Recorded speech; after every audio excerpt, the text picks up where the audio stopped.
Clean City FM 103.2. The program is co-hosted by UCD Confucius Institute for Ireland and me, the presenter today.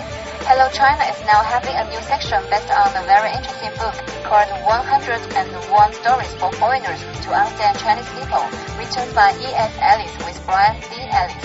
In this book, E and Brian wrote 101 stories about the experiences living in China to introduce elements of Chinese culture, etiquette, and interpersonal interaction. So if you are interested to travel or move to China, or if you have problems with your Chinese friends or colleagues, just tune in with us at every Tuesday, 8:30 p.m. We will help you to understand Chinese culture as well as Chinese people. This week we will continue to talk about the Chinese etiquette, the everyday etiquette and customs. Here in the studio with me is still Martin. There is a strong tie between kids and the parents in China. Mm-hmm. Yeah, we talk about the family, this concept will naturally, relate the parents and the kids together. So yes, maybe this is also why. It seems the kids here and even the parents here are more independent, right? Yeah, it is interesting actually. You know what? Actually, I read a little bit, about Confucius. Okay. Yeah, tell me that. Confucius. Confucius, yeah, and I guess what he said was some kind of that a family is something very important in your personal life. Yeah. And maybe as a Chinese philosopher and a very big thinker, that's maybe some influence he had to the Chinese history and tradition to take family very serious. Yeah, that's true, Yeah, it's a very good point. Yeah, this is just the Chinese philosophy, But, well, it makes sense if you think that what you said at the beginning of the session, or no, you said it actually in the last session before that, that the rate of inhabitants of China is very big, and especially in the cities, there are a lot of people. So it makes sense then that there's some kind of philosophy to take care of the family of not just yourself, family, but also the family of your husband or your wife. Yeah. And okay, so now you feel frightened about being a gentleman in China, right? But in fact, I told you what, the gentlemen in China also have some privileges, Oh, okay. For example, when you eat out at a restaurant, the waiter will pour water or wine for the male guests first, and then serve the ladies. Okay. How about this in your country? Well, it's in Germany. Everything is lady first? Well, most things are ladies first, but just to respond on your example with the waiter and being in a restaurant, if you order wine, for example, in a restaurant, then mostly the oldest man sitting at the table is supposed to try if the wine is good or not good, and the waiter will let him test the wine. But this is kind of a quite old tradition, but it's funny that normally this is a guy's decision, and it's a decision not made by a girl. But otherwise, so you could see that as kind of a gentleman thing, but it has actually nothing to do with being a gentleman. It's just a tradition of tasting the wine. But normally it's ladies first in terms of, well, it should be ladies first, but well, actually it probably not really is then finally. So yeah. Okay, so you think in your country, okay, so in fact, if the waiter will serve the ladies first, right? Generally, the serve is not about the taste of the wine. I'm not sure actually. But anyway, in China, by Chinese customs, the waiter will serve the most senior male at the table, and the most junior female is typically served last. Yeah, something similar to this is also applying to Germany. Oh, really? Mm-hmm. Oh, that's nice. But that's interesting. I wouldn't consider this as a rule for being a gentleman.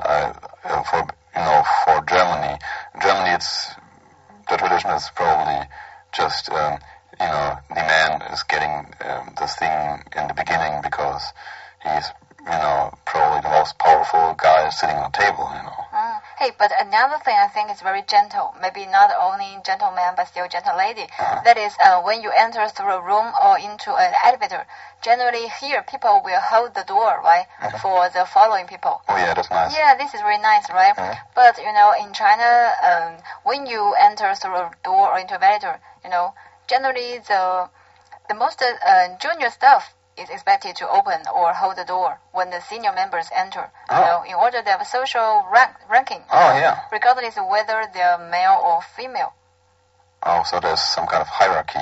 Yeah, hierarchy, And this is, for example, generally people won't, hold the door for you if there's no hierarchy here. Not because you are a lady, so the man should hold the door for you. Okay. In China, I think this is also pretty the same in some Asian countries like Japan and South Korea. Yeah. Something, just based on the hierarchy, the social status. Yeah. The social ranking. But but just as you mentioned, in Ireland, I also felt that people hold the door for you. Yeah, this is very nice. Independent, if you are a guy or a girl or something like that. Yeah. Yeah. So I think for those things happen in China, I think it's not about the Chinese man not gentle. It's just a customs. Yeah. But for this happen here, to be honest, I really enjoy to be treated like a lady all the time. Especially I like the customs here that people hold the door for the following person, and you will say cheers. Right? I think this is very nice and sweet. This is friendly, yes. I think yes, so too. Really friendly. Yeah. And hey, Martin, I remember we talked about the retirement age before, right? Oh, yes. The retirement. So I told you in China, generally people will retire at an early age, like 52 to 55. Yeah, that's very right? early. Yeah. And how about in your country? At what age people will generally get retired? Well, I should know, but I'm not in the retirement age, so I'm not perfectly informed. But I think it's much more later. So more than 60, I guess. Yeah, it's probably about 65 to 70 or so. Yeah, and I still know some people who just can't stop working. They just keep on working until they are even older than that. Okay. Yeah, and in Ireland, it just extends to 67, right? I remember. Okay. Right? Okay. Yeah, so see, the Chinese people will retire at a very early age. And for those people, in fact, they are still very active and energetic, right? Sure. Yeah, so in China, you will find a very different but interesting phenomenon. That is, sometimes on many street corners and in many parks, you will find a lot of retired men and women. They gather together, practicing their songs and dancings. Oh, really? In the early morning or in the evening and on the weekends. That sounds amazing. Yeah, that's amazing, right? Yeah. The activities will range from the ballroom dancing to martial arts, from Tai Chi to choral practice. Wow. Tai Chi, That's cool, yeah. Yes, very cool. And of course, they're not limited to the retired persons, And some young people will also join them, but generally the majority is the retired ones. Okay. Yeah, and they always seem to be focused and having fun during these activities. Oh, that's very good, I think. Yeah, very good, right? Yeah, for them, these activities are not only a fun way to socialize with friends and neighbors, but also excellent forms of exercise, right? Okay. Will keep them healthy and fit in their old age. That's right, I think. Yeah, and sometimes they also be invited to perform their routines in some big events or some opening ceremonies, such as the 2008 Olympic Games. A lot of retired men and women, they just perform, give a show, Oh, I show people. I didn't know that. Yeah, it's very nice, Sometimes you can always see they're very active, everywhere. So it's very nice. So I think, in fact, in China, these retired grandmas and grandpas still have a very colorful social life. Absolutely. Yeah. I totally agree. And this is something maybe also other countries could learn a little bit, I guess, from China. Yeah, I also think this is very good because I seldom see, people doing this here, right? So generally, what does the older people do here? I mean, when they get retired, and what's their social life generally? Well, so I can't say for Ireland because I'm still here just for 9 months, and I haven't seen so much. How about in your country? In Germany, it is actually a little bit sad. So compared to your story about China, which was very wonderful and which I would love to be a Chinese, just for getting the gift of having such a funny time in my retired age to make music or doing Tai Chi or whatever, dancing with other people my age on the streets, it's really cool. Yeah, that's really cool, so, in fact. Well, in Germany, it is like you work and afterwards, because, the birth rate was not a lot actually in Germany the last couple of years or decades. You work quite a long time, and I guess the retirement age was also raised in the last years, so until 67 as well, or even more. Oh, yeah. And afterwards, you normally don't have so much money left, because the money you get after you worked is not really a lot, and mostly people, this is probably the majority, old people go to, you could call it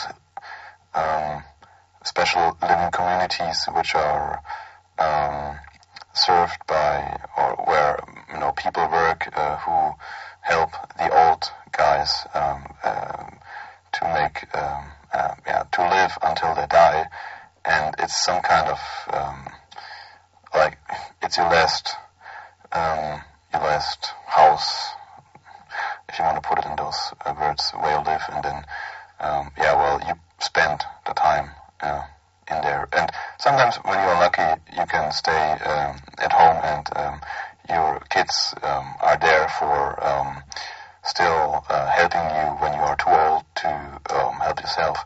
But mostly when your kids are working full time, they don't have time for that, and so you go to this living community for old people. Yeah, okay, I will see. Maybe the problem is because in Germany people have to work, right, until very old age. Yeah, okay, so anyway, next time when you go to China and see a lot of people quietly playing Tai Chi together in street corner park, right? This is not an unlawful assembly. It's too common in China. Yeah, I probably asked them if I can join. Yeah, sure. But you will, you're so welcome to join them. And another very important and popular social activities in China is karaoke. Do you know that?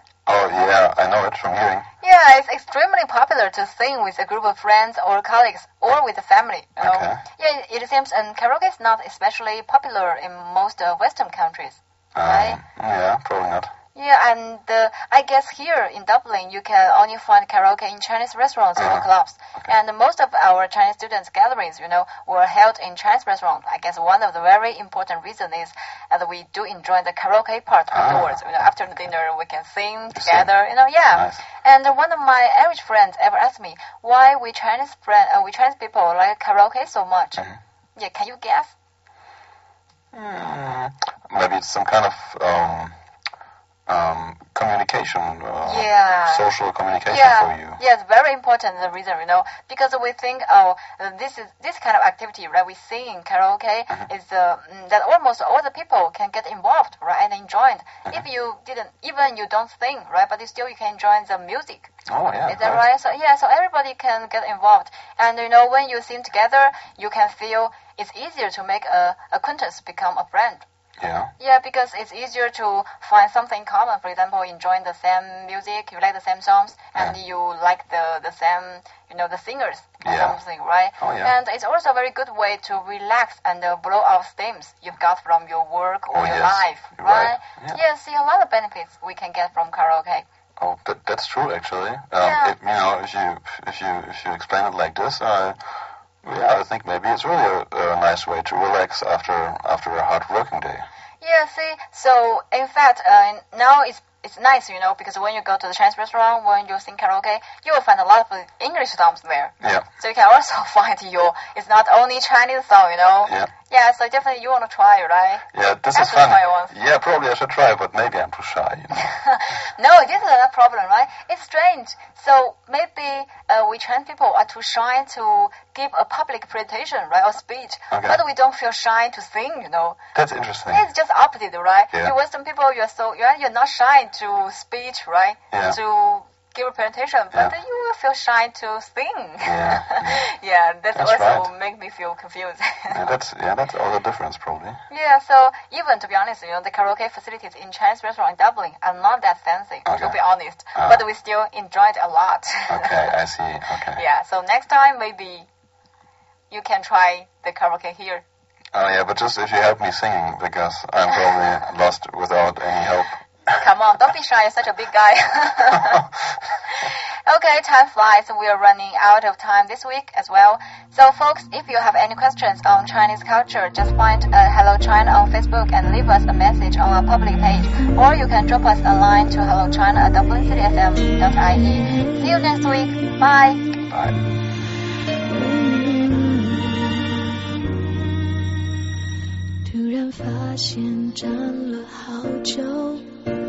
不知道要往哪走，还不想回家的我，再多人陪只会更寂寞。许多话题关于我，就连我也有听过。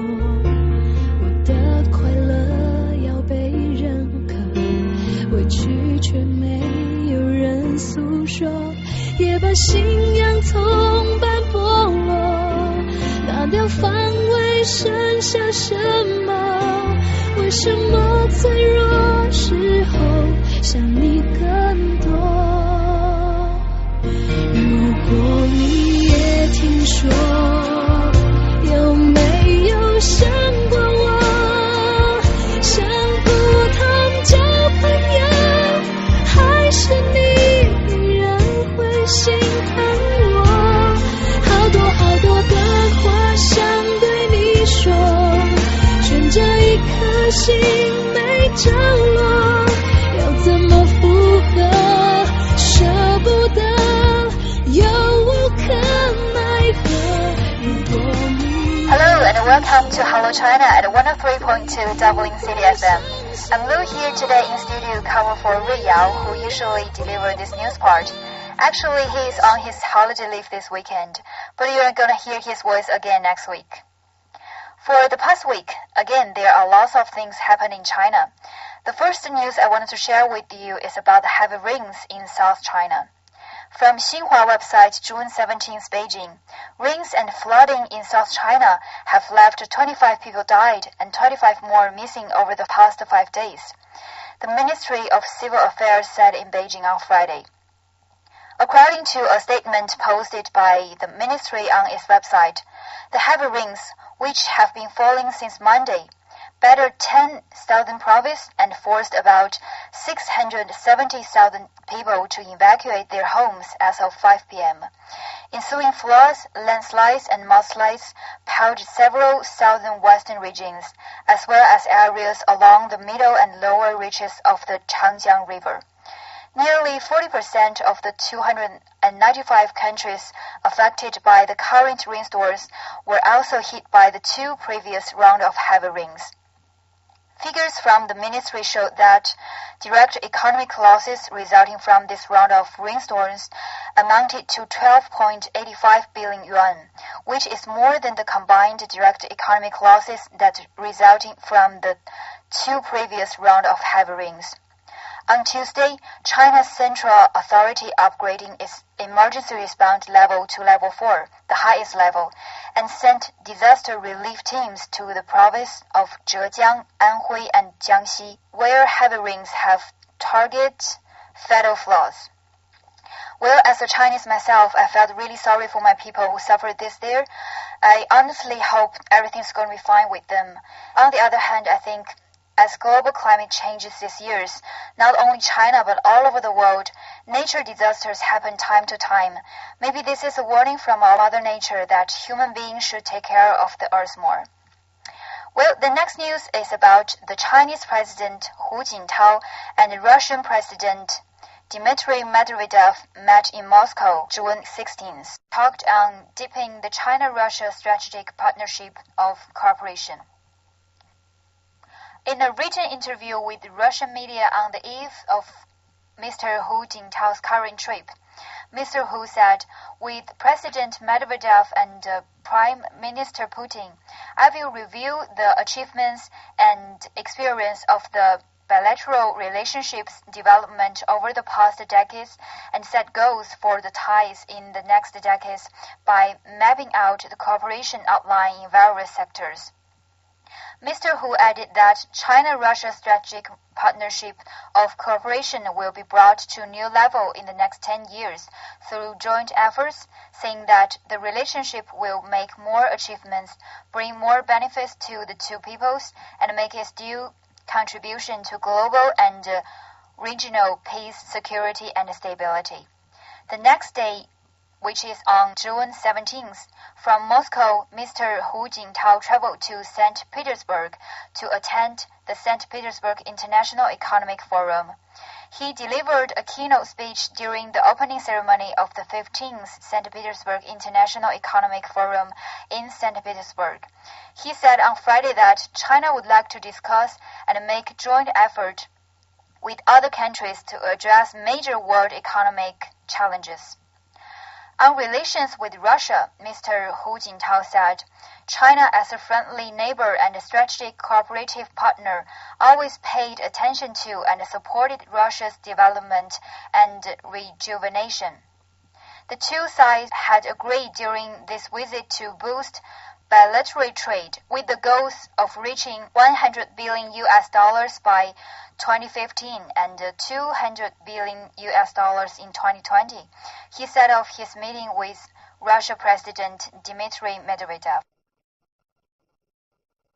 The next news is from Xinhua website again, June 17th. It's about Chinese Premier Wen Jiabao's upcoming visit to 3 European countries. Premier Wen's visit to Europe will be an important diplomatic mission this year, aiming at promoting communications and cooperation, Vice Foreign Minister Fu Ying said during a press briefing held on Friday in Beijing.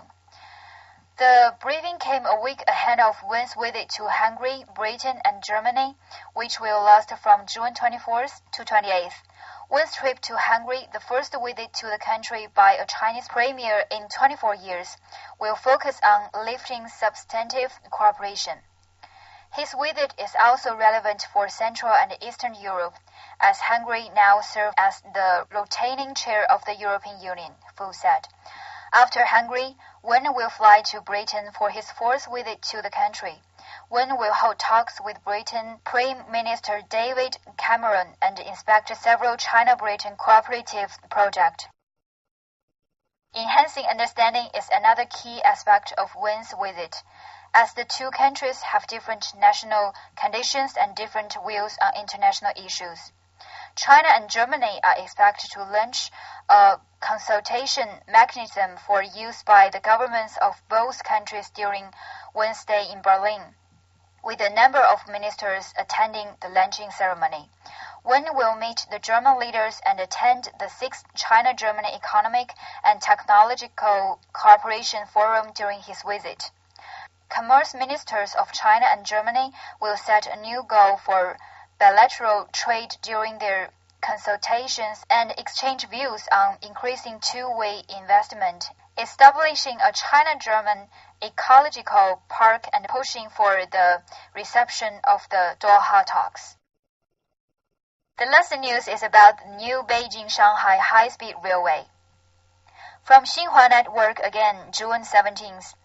The long-anticipated Beijing-Shanghai high-speed railway finished its one-month trial operating from middle May and had its first formal run yesterday. 70 reporters in Beijing and nearby areas were invited to experience the trial run. The high-speed railway service connecting Beijing, the capital of China, to Shanghai, the East China's central city, will officially begin at the end of June.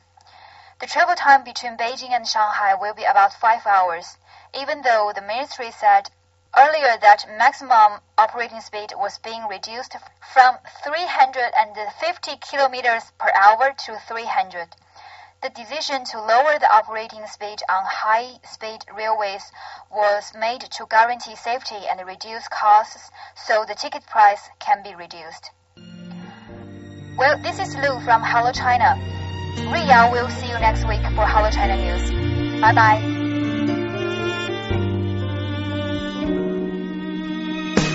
许多话题关于我，就连我也有听过。我想我宁可都沉默，解释反而显得做作，也把信仰从白剥落，拿掉防卫，剩下什么？为什么脆弱时候想你更多？如果你也听说，有没有想过我？想不通交朋友，还是你依然会心疼我？好多好多的话想对你说，悬着一颗心没着落，要怎么附和？舍不得，又无可奈何。如果你也听说，会不会相信我？对流言会附和，还是你知道我还是我？跌跌撞撞才明白了许多，懂我的人就你一个，想到你想起我。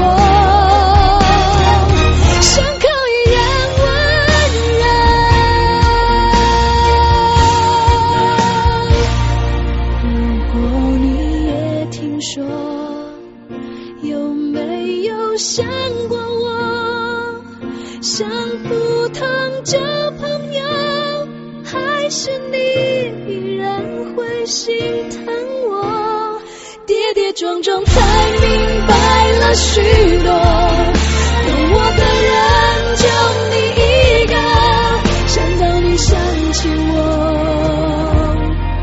胸口依然温热。如果你想起我，你会想到什么？